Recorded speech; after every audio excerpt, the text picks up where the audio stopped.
Hey everyone, this is the Complete Dominance Practice Screencast. We're going to go through a few practice genetics problems that deal with complete dominance. So let's recall that our characteristics are caused by our genes. We usually have two versions of those genes. We call those versions alleles, and that typically causes two versions of a certain characteristic.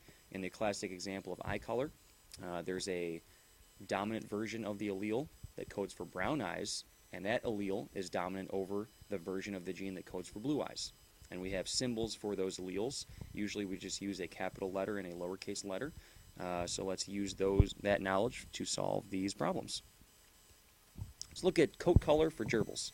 In gerbil coat color, the brown allele, which the symbol is big B, is completely dominant over the black allele. The symbol for that one is little b. So we use the same letter to show that it's the same characteristic, but we use a different case to show that one is dominant over the other. Show the expected offspring between a black male and a brown female. And we have some extra info about the female. Let's figure out the parental genotypes first.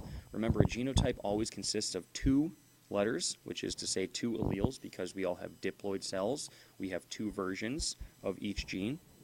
The black male has the recessive phenotype, so he must have both recessive alleles. His genotype must be homozygous recessive. The female is brown, but how are we supposed to know if she's big B or big B little b? Well, the problem tells us that her father was a black gerbil.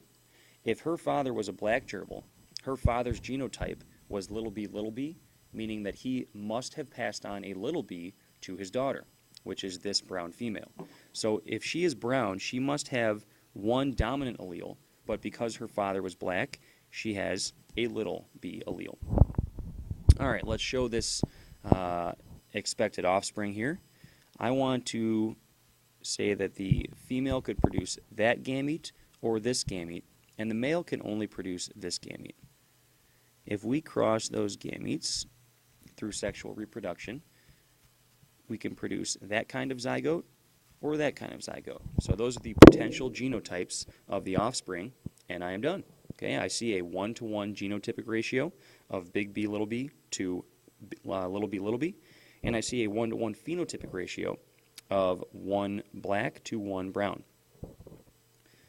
The next problem says a set of gerbils have 21 offspring. 17 are brown, and 6 of them are black. What are the genotypes of the parents? All right, this is a problem that gets at genotypic or phenotypic ratios. In this case, we're looking at phenotypic ratios. If I see a 17-to-6 ratio, that's pretty close to a 3-to-1 ratio. And that 3-to-1 ratio is kind of a magic number. 3-to-1 ratio is what I would see in a heterozygous cross, which is to say a cross between two heterozygous parents. But let's confirm that.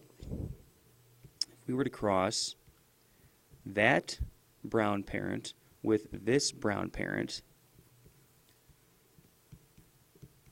the resulting offspring could have these genotypes. All right, what would the phenotypic ratio in this offspring be if that generation would have, let's see, there's a brown, and there's a brown. So I see 3 brown, and right here is the only black one, so there's 1 black. That is a 3-to-1 phenotypic ratio, and that's exactly what we saw here. So the genotypes of the parents must have been big B little b and big B little b. This next problem says you own a brown gerbil and have no way of finding out the color of its parents. So ordinarily we would potentially look at the parents to find out the genotype of a brown gerbil, because we don't know if it's big B or big B little b. So if we have no access to the parents, how could you determine its genotype? Well, in genetics problems like this question is getting at something called a test cross. If you're unsure of the genotype of an individual that you know the phenotype for, the way that you would find out the genotype is to cross that individual with a homozygous recessive individual. Here's what I'm saying. We do not know the genotype of that brown gerbil. Let's cross it with something we do know, a homozygous recessive individual. If your brown gerbil is big B, then every single one of its offspring will undoubtedly be brown, with no exception. Okay, I see no possible way in that Punnett square that that brown gerbil could have a black offspring.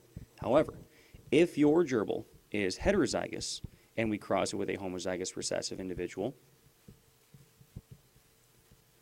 and we end up seeing black offspring right over here, that is what we want to look for.